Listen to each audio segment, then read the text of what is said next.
अक्सर लोग मुझसे सवाल करते हैं कि यार हम रियल एस्टेट में पैसा लगाएं या स्टॉक में पैसा लगाएं। ख़ास तौर पे इस वक्त जो कि इकोनॉमिक सिचुएशन इस वक्त काफ़ी गंभीर किस्म की है कि एक तरफ आपकी जो रियल एस्टेट मार्केट है वो भी स्टैगनेंट है, इकोनॉमी स्टैगनेंट है, नीचे जा रही है जीडीपी, अनएम्प्लॉयमेंट ऊपर जा रहा है, फिर ये थ्रेट आ रही है यूएस से टैरिफ्स की शक्ल में।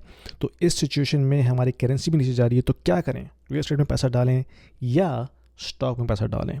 तो इस वीडियो में मैं थोड़ा सा आपको ओवर सिंप्लीफाई करके दोनों का कंपैरिजन बताऊंगा, कैलकुलेशन करके कि भाई क्या कौन सा एसेट क्लास ऐसा है जो आपको ज़्यादा रिटर्न दे सकता है। तो again it's very over simplified, you can apply this model into your calculation और फिर आप अपने हिसाब से उन नंबर्स को एडजस्ट कर सकते हैं, लेकिन this is just to give you a perspective.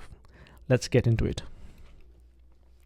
तो मैंने किया ये है कि मैं RateHub.ca की वेबसाइट पर गया हूँ और मैंने एज्यूम किया कि भाई अगर मैं एक फ़र्स्ट टाइम होम बायर हूँ, तो अगर मैं इस वक्त टोरंटो या GTA में कोई प्रॉपर्टी ख़रीदता हूँ तो मुझे कितने की पड़ेगी और मेरा डाउन पेमेंट कितना होगा। तो लेट्स अज्यूम कि अगर आप $1 मिलियन की प्रॉपर्टी उठा रहे हैं GTA में, जो कि प्रीटी नॉर्मल है, ठीक है, और अगर आप फर्स्ट टाइम होम बायर हैं तो लेट्स से आप क्वालिफाई कर सकते हैं CMHC मॉर्गेज इंश्योरेंस के लिए।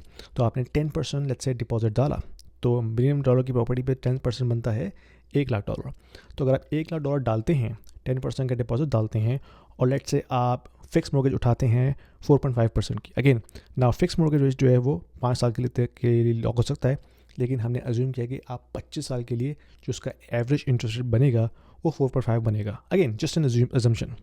तो इसको सिंप्लीफाई करने के लिए, तो ऑन एवरेज आपका इंटरेस्ट रेट अगर पूरे 25 साल में 4.5 रहता है एनुअलाइज बेसिस, तो फिर आपकी जो कैलकुलेशन बनती है वो ये बनती है कि at the end of 25 year period आपका जो टोटल इंटरेस्ट बन रहा है, खाली इंटरेस्ट जो आप पे करेंगे, वो है तकरीबन $500,000, यानी कि $542,000 सिर्फ आप इंटरेस्ट पे करेंगे बैंक को to keep it for the 25 years.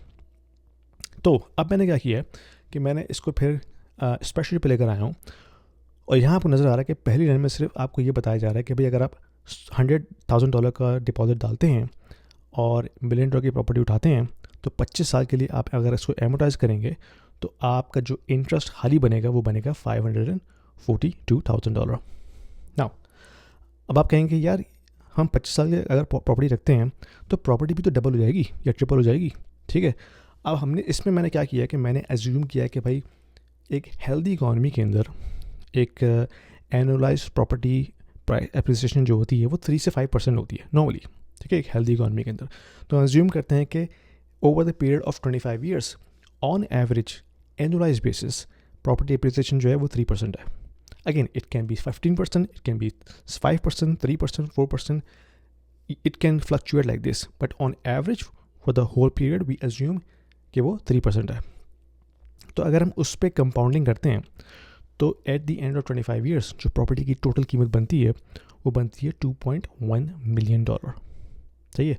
तो अब अगर आप इसमें से टोटल गेन निकालते हैं, आप इसमें से निकालते हैं जो आपने इंटरेस्ट पे किया है पूरे 25 साल में, जो आपने प्रिंसिपल पे किया बैंक को, तो जो आपके पास गेन बचता है इक्विटी का वो बनता है $672,000, ठीक है। ये आपके पास आपकी जेब में आपका टोटल गेन आएगा अगर आप उसको 25 साल के बाद बेचते हैं। अच्छा, दूसरा केस क्या है, अगर आप प्रॉपर्टी नहीं खरीदते, आपके पास जो $1 लाख था कैश, आपने वो उठा के स्टॉक मार्केट पर डाल दिया, ठीक है।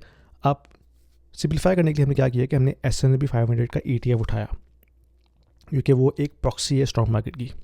तो हमने देखा कि जो अगर हिस्ट्री को हम देखते हैं तो S&P 500 जो है 1950 से लेकर अब तक on annualise basis on average 10% return देता हुआ आया है। कहीं पे 30% है, कहीं पे 20% है, कहीं पे -20% है। तो लेकिन एवरेज अगर निकालें तो 10% बनता है एनुअलाइज बेसिस। अगर हम उसी को अज्यूम करते हैं कि अगले 25 साल में भी ये 10% एवरेज एनुअलाइज रिटर्न देगा, तो उस हिसाब से जो आपका $100,000 का पोर्टफोलियो होगा वो बढ़ के पहुंच जाएगा $734,000, ठीक है। अब अगर आप इसमें से गेन निकालते हैं तो बनता है $634,000। तो कंपेयर करें दोनों का तो गेन ऑलमोस्ट सिमिलर है, ठीक है। वो थोड़ा सा रियल एस्टेट में आपको थोड़ा सा ज़्यादा नज़र आ रहा है, लेकिन कोई इतना ज़्यादा फ़र्क है नहीं। ऑलमोस्ट सेम ही तरह का गेन आपको नज़र आ रहा है रियल एस्टेट में भी और स्टॉक में भी। Are you feeling lost in the complexity of global economy and trying to understand how this is going to impact your investment portfolio? You are not alone, my friend. I have been through and I have learned the hard way. And I'm trying to converge all of my experience and learnings into a course that I just designed specifically for you. In this course, Mastering Macroeconomic Fundamentals for Investment Strategies, I'll show you how to decode the economic trends, navigate market cycles, and build smarter, adaptable investment strategies. You're going to learn, analyze key indicators like GDP, inflation, and yield curves, identify opportunities in commodities and crypto alike, and adjust your portfolio to thrive in any cycle. With real-world examples and actionable insight, this course will empower you to invest with confidence, no matter what the market is. Don't just react to the news. Understand them. Enroll now and take control of your financial future today. Again, अच्छा, इसमें pros and cons क्या हैं? Pros and cons में ये है कि जो stock market है वो कम्प्लीटली पैसिव है. उसमें क्या किया आपने, एक दफ़ा आपने $100,000 की पोर्टफोलियो बना लिया, then you never touch it, you just sleep over it. आपने इसको कभी टच नहीं किया, देखा भी नहीं. अब आप 25 साल के बाद उसको देख रहे हैं तो वो $100,000 जो है वो बढ़ के $734,000 पे पहुँच गया. Completely passive, no tension, no taxes, no fees, nothing like this. Okay, क्योंकि अनरियलाइज गेन पे कोई टैक्स अभी तो नहीं है, हो सकता है आगे लग जाए, लेकिन आप टैक्स तभी पे करेंगे जब आप इसको लिक्विडेट करेंगे. ठीक है, कैपिटल गेन टैक्स लगेगा उसके ऊपर. अच्छा, अगर आप प्रॉपर्टी पे आते हैं, प्रॉपर्टी में आपको प्रॉपर्टी टैक्स देना है, आपको मेंटेनेंस पे करनी है, AC repair, gas system, flooring, roofing, driveways, यानी कि जो कुछ भी प्रॉपर्टी के साथ मेंटेनेंस की खर्चे होते हैं वो सब आपने पे करने हैं. लेकिन अगर ये आपकी प्राइमरी रेजिडेंस है तो उसमें आप रह भी रहे हैं, तो आप किराया नहीं पे कर रहे, तो ये भी एक एडवांटेज है. कहने का मतलब ये है कि दोनों में कोई राइट एंड रॉन्ग आंसर नहीं है.